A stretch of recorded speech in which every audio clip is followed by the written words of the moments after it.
Okay, now we're part one of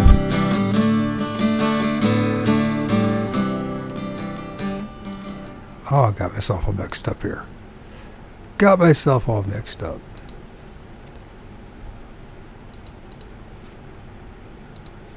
Of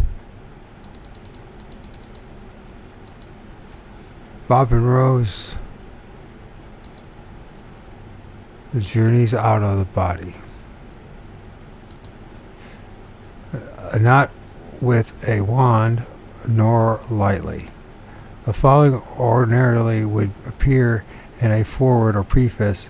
It is placed here on the assumption that most readers skip such preliminaries to get to the meat of the matter. In this case, the following is the crux of it all. The primary purpose for the release and publication of the material contained here are: one, that through dissemination as widely as possible, some other human being, perhaps just one, may be saved from the agony and terror of trial and error in the area where there have been no concrete answers, that he may have comfort in the knowledge that others have had the same experiences, that he will recognize in himself the phenomena and thus avoid the trauma of psychotherapy, or at the worst, mental breakdown and committed to a mental institution. And two, that tomorrow or in the years to come, the formal accepted sciences of our culture will expand their horizons, concepts, and postulates, and research to open wide avenues and doorways intimated herein to the great enrichment of man's knowledge and understanding of himself and his complete environment. If one or both of these aims are served whenever or whatever it may be, this is sufficient reward indeed. The presentation of such material is not designed for any particular scientific group. Rather, the principal attempt is to be as specific as possible and language understandable to scientists and laymen alike, with avoidance of ambiguous generalities. The physics, chemists, and life scientists, and parapsychiatrists, and philosophers may each use more technical or specialized terminology to state the same premise. Such interpretations is expected. It will indicate that the plan of communication is workable, and that the plane talks, and that plain talk does convey the proper meaning to a wide base rather than to a narrow pinnacle of specialists.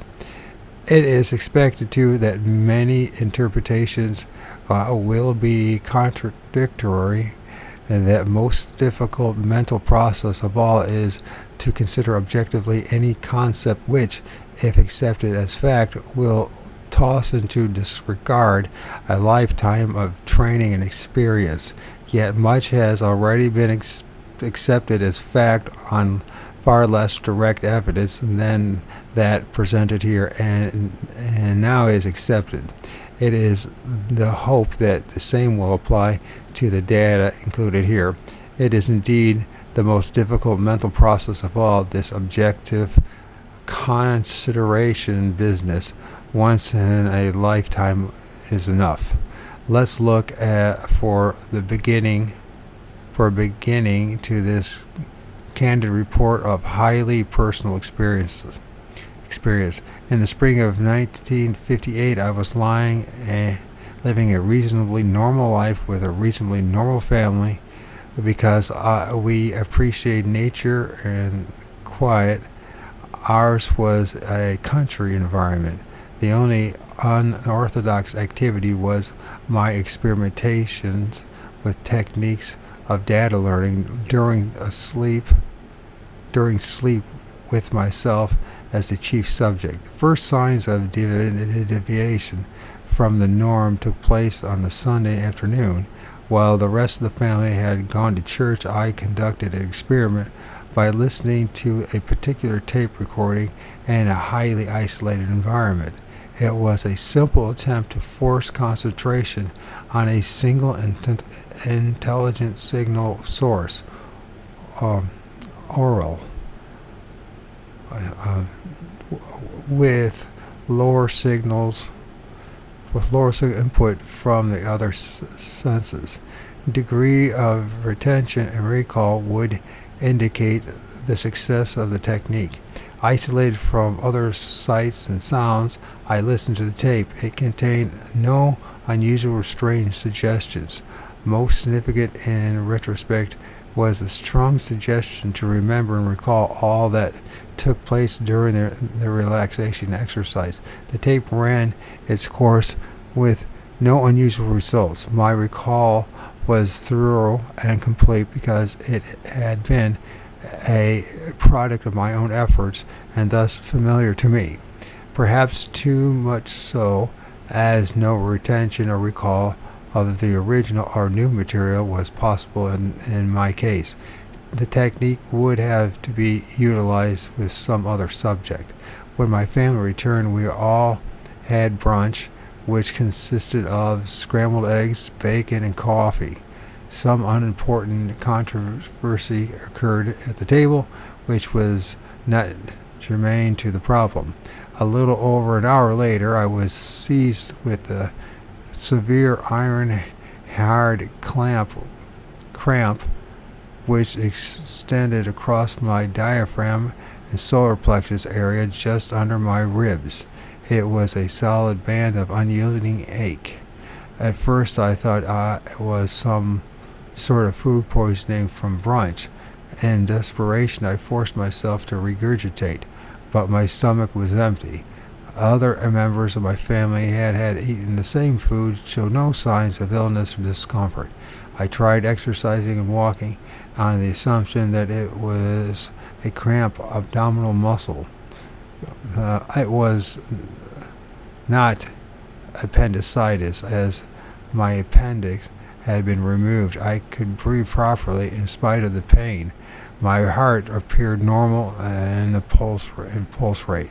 There was no precipitation or other symptoms whatsoever.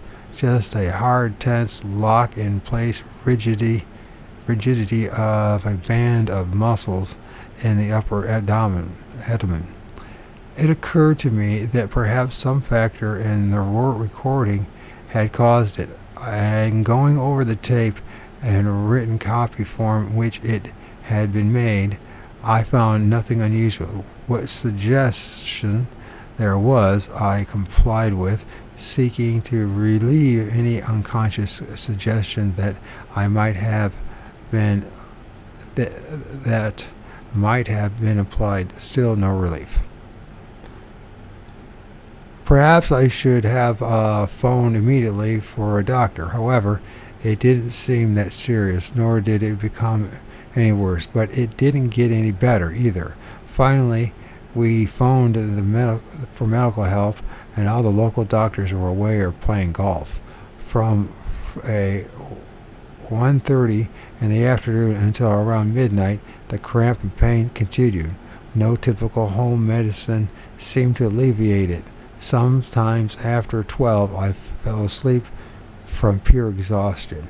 I woke up in the early morning, and the cramp and pain were gone. There was muscle soreness throughout the afflicted area, much as one gets from over coughing, but no more. What caused the cramp in this area is still unknown. It is mentioned only because it was the first out of ordinary event, physical or otherwise, that took place. In retrospect, perhaps it was the touch of a magic wand or a sledgehammer, although I didn't know it at the time. Some 3 weeks later, the second major event entered the picture. There had been no further recorded tape experimentation, but because the suspicion was strong that the cramp was somehow related. Thus, there was nothing that apparently triggered the event. Again, it was a Sunday afternoon. The family had gone to church. I lay down on the couch in the living room for a short nap while the house was quiet. I had just become prone, head to the north, if that had any meaning, when a beam or a ray seemed to come out of the sky and to the north about 30 degrees angle from the horizon. It was like being struck by a warm light, only this was daylight and no beam was visible, if there truly was one. I thought it was sunlight at first, although this was impossible on the north side of the house. The effect when the beam struck my entire body was to cause it to shake violently and to vibrate. I was utterly powerless to move. It was as if I were being held in a vice. Shocked and frightened, I forced myself to move. It was like pushing against invisible bonds. It sounds like MS to me. That's what I'm dealing with on a daily basis for almost 14 years. As I slowly sat up on the couch, the shaking and vibration slowly faded away, and I was able to move freely.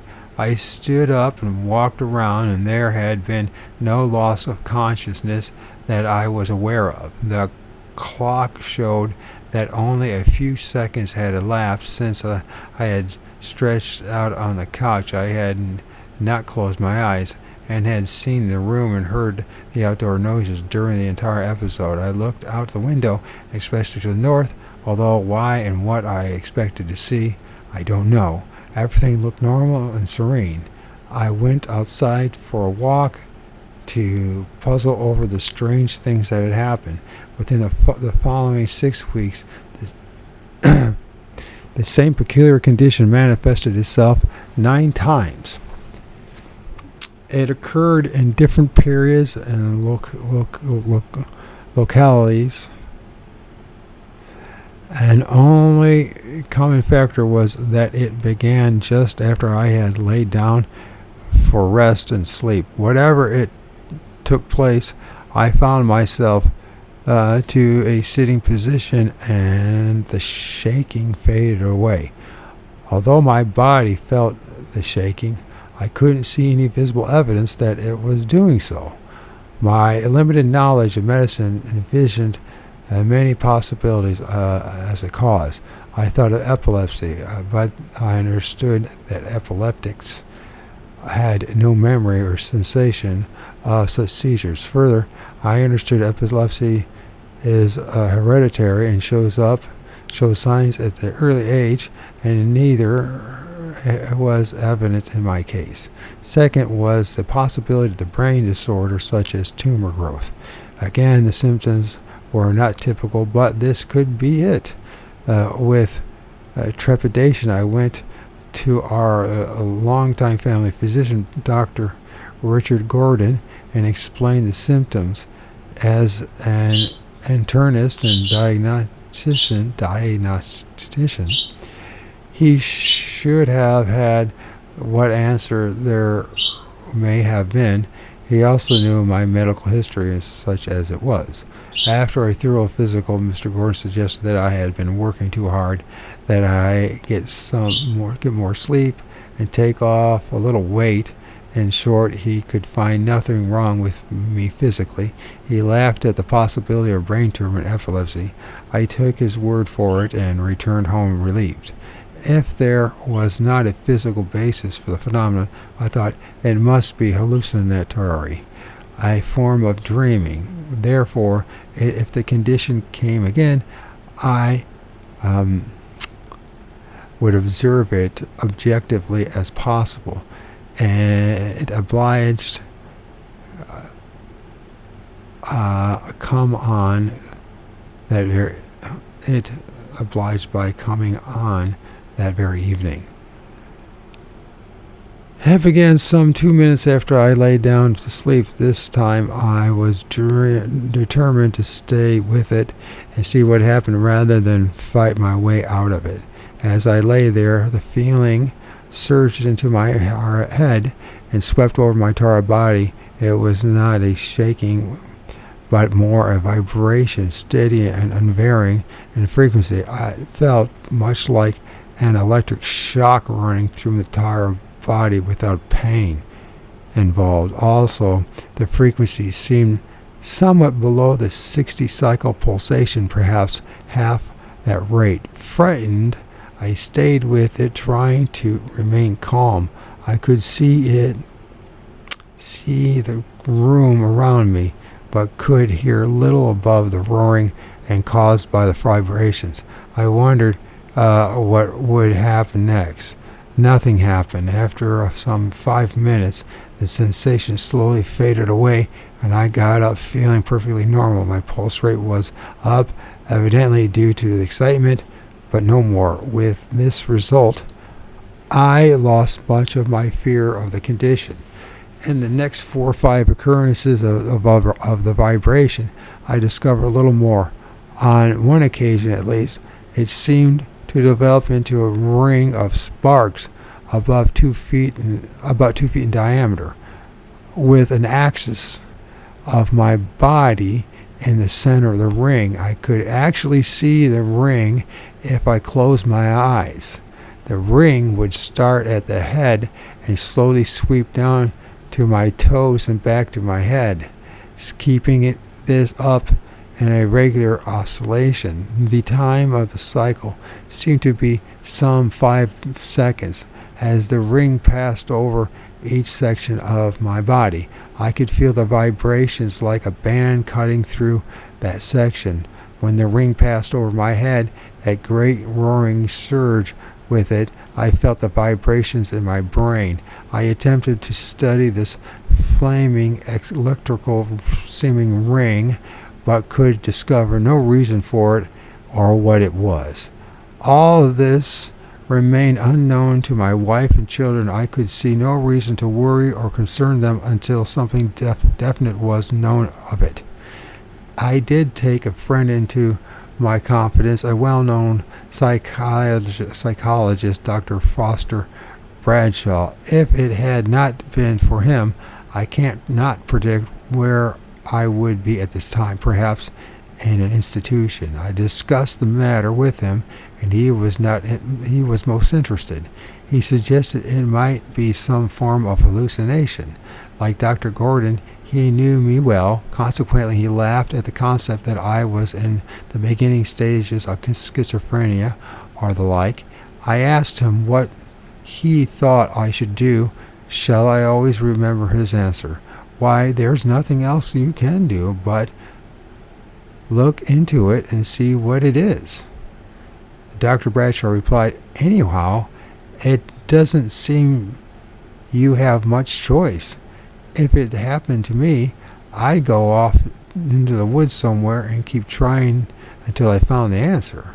The difference was that it was happening to me and not to Dr. Bradshaw, and I couldn't afford to go off in the woods, either literally or figuratively. I had a family to support, among other things. Several months passed, and the vibration condition continued to occur. It almost became boring until late in one night when I was lying in bed just before sleep. The vibration came, and I weirdly and patiently waited for them to pass away so I could go to sleep. As I lay there, my arm was draped over the right side of the bed, fingers just brushing the rug. Idly, I tried to move my fingers and found I could scratch the rug without thinking and realizing that I could move my fingers during the vibration. I pushed with the tips of my fingers against the rug. After a moment's resistance, my fingers seemed to penetrate the rug and touch the floor underneath. With mild curiosity, I pushed my hand down further. My fingers went through the floor, and there was a rough upper surface of the ceiling of the room below. I felt around, and there was a small triangular chip of wood, a bent nail, and some sawdust. Only mildly interested in this daydream sensation, I pushed my hand still further. It went through the first floor ceiling, and I felt as if my whole arm was through the floor. My hand touched water. Without excitement, I splashed the water with my fingers. Suddenly, I became fully aware of the sensation. I was wide awake. I could see the moonlight landscape through the window.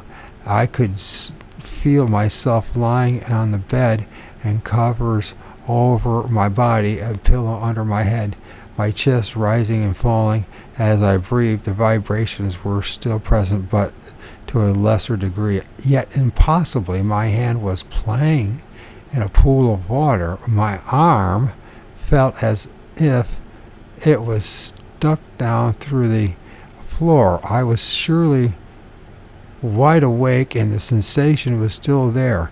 How could I be awake and all other aspects and still dream that my arm was stuck down through the floor? The vibrations started to fade, and for some reason I thought there was a connection between my arm stuck through the floor and their presence. If they faded away before I got my arm out, the floor might close in and I would lose my arm. Perhaps the vibrations had made a hole in the floor temporarily. I didn't stop to consider the how of it. I yanked my arm out of the floor and pulled it up to the bed, and the vibrations ended soon after. I got up, turned on the light, and looked at the spot beside the bed. There was no hole in the floor or rug. They were just as they always had been. I looked at my hand and arm, and even looked for the water on my bed, and there was none. My arm seemed perfectly normal. I looked about the room, and my wife was sleeping quietly in the bed. Nothing seemed amiss. I thought about the hallucinations for a long time before I was able to calm down enough to sleep. Next day, I considered actually cutting a hole in the floor to see if what I had felt was there on the subfloor. The triangle chip of wood, the bent nail, and the sawdust. At that time, I couldn't see disfiguring the floor because of a wild hallucination. I told Dr. Bradshaw the episode, and he agreed that it was a rather convincing daydream. He was in favor of cutting the hole in the floor and find out what was there. He introduced me to Dr. Louis Wolberg, a psychiatrist of note. At a dinner party, I occasionally mentioned the vibration phenomena to Dr. Wolberg. He was only politely interested and evidently in no mood for business, for which I couldn't blame him. I didn't have the courage to ask him about the arm in the floor. It was becoming fairly confusing. My environment and personal experience had led me to expect some kind of answers, or at least promising opinions from modern technology. I had above normal scientific, engineering, and medical background as a layman. Now I was faced with something where answers and even extrapolation was not quickly available. In retrospect, I still couldn't envision dropping the matter entirely at any time. It may be that I couldn't have done it so if I tried. If I thought I faced incredulity at this point, it was because I didn't know what was yet to come. Some 4 weeks later, when the vibration came again, I was duly cautious about attempting to move the arm or leg.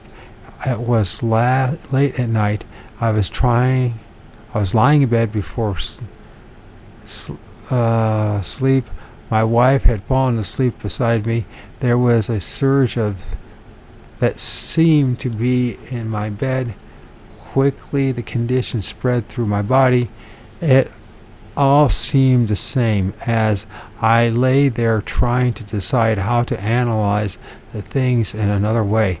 I just happened to think how nice it would to be taking a glider up and flying the next afternoon, my hobby at the time. Well, that's really cool. Without considering any consequences, not knowing there would be any, I thought of the pleasure it would bring. After a moment, I became aware of something pressing against my shoulder. Half curious, I reached back up to feel what it was. My hand encountered a smooth wall. I moved my hand along the wall the length of my arm and continued smooth and unbroken. My senses fully alert, I tried to see in the dim light.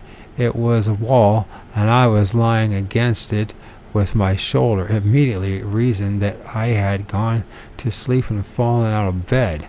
I had never done so before, but all sorts of strange things were happening, and falling out of bed was quite possible. Then I looked again, and something was wrong.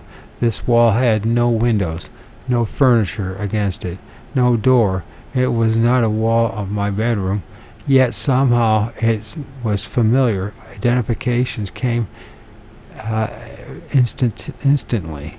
It wasn't a wall, it was the ceiling.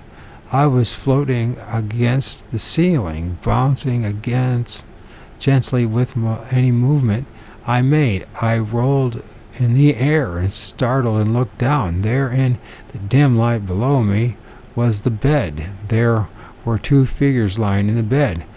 To the right was my wife, and beside her was someone else. Both seemed asleep. This was a strange dream, I thought. I was curious. Whom would I dream to be in bed with my wife? I looked more closely, and the shock was intense. I was the someone in the bed. My reaction was almost instantaneous. Here I was, and there was my body. I was dying. This was death, and I wasn't ready to die. Somehow the vibrations were killing me.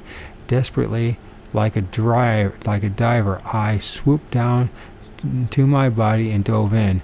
And then I felt the bed and the covers, and when I opened my eyes, I was looking at the room from the perspective of my bed. What had happened? Had I truly almost died? My heart was beating rapidly, but not unusually so. I moved my arm and legs, and everything seemed normal. The vibrations had faded away. I got up and walked around the room, looked out the window, and smoked a cigarette. It was a long time before I had the courage to return to bed, lie down, and try to sleep. The following week, I returned to Dr. Gordon for another physical examination. I didn't tell him the reason for the visit, but he could see I was worried. He carefully examined me, ran blood tests, fluoroscopes, electrocardiograms, palpated all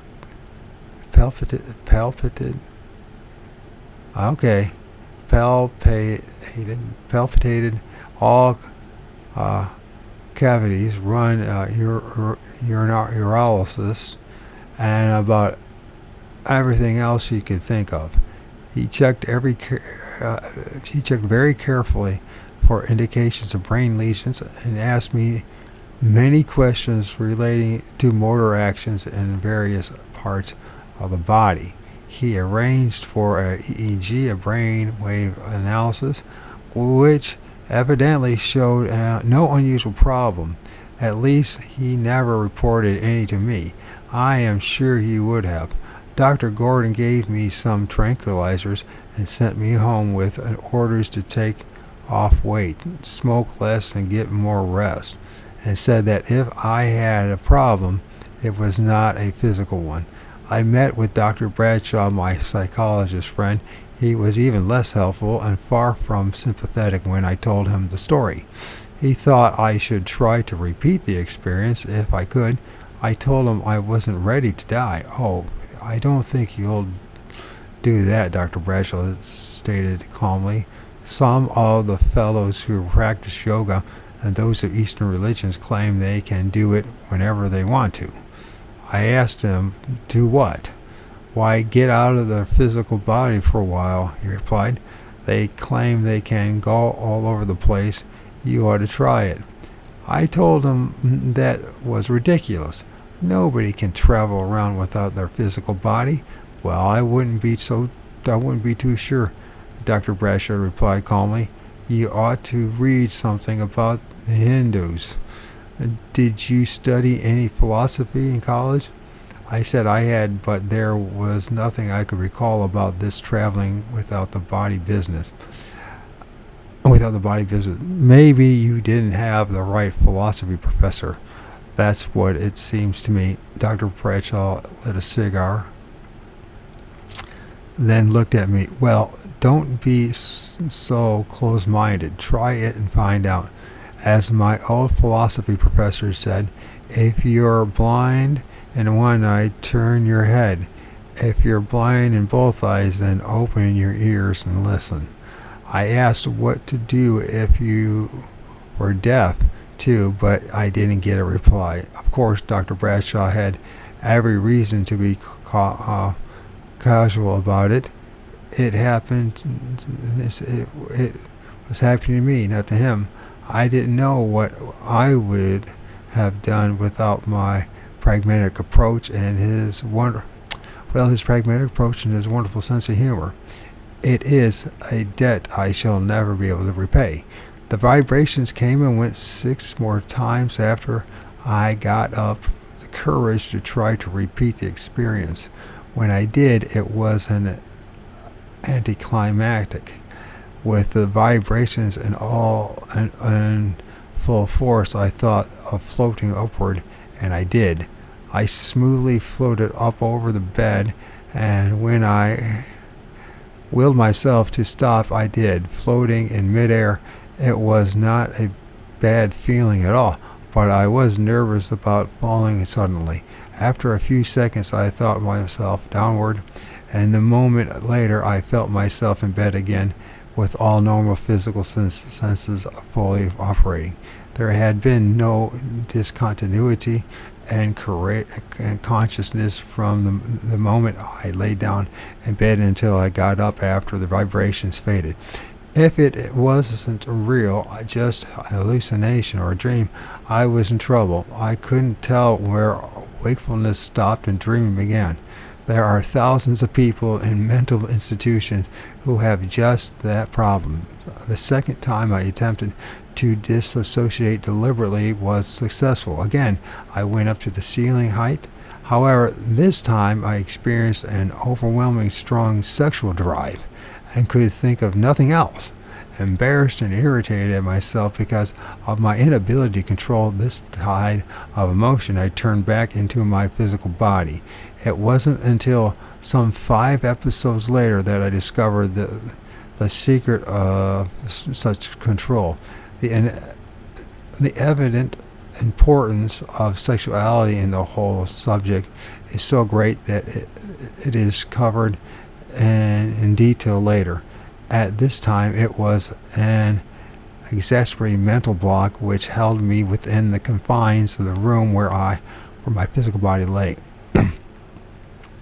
With no other applicable terminology, I began to call the condition the second state, or other non-physical body. We seem to possess the second body. So far, this terminology fits as well as anything else. It wasn't until the first evidential experience, which could be checked, that I seriously considered these to be anything but daydreams, hallucinations, or a neurotic aberration, or the beginning of schizophrenia, fantasies caused by self-hypnosis, or worse. The first evidential experience was indeed a sledgehammer blow. If I accepted the data as fact, it struck hard at nearly all of my life experiences to that date. My training, my concepts, my sense of values. Most of all, it shattered my faith in the totality and certainty of our culture's scientific knowledge. It was sure. I was sure our scientists had all the answers, most of them. Conversely, if I rejected what was evident to me, if to no one else, then I would also be rejecting what I respected so greatly. That mankind's emancipation and upward struggle depends chiefly upon his translation of the unknown into the known through the use of his intellect and scientific principle. That was the dilemma. It may have been truly the touch of a magic wand or a gift bestowed. I still don't know. And that is the end of section 1. I guess it'll be chapter 1. And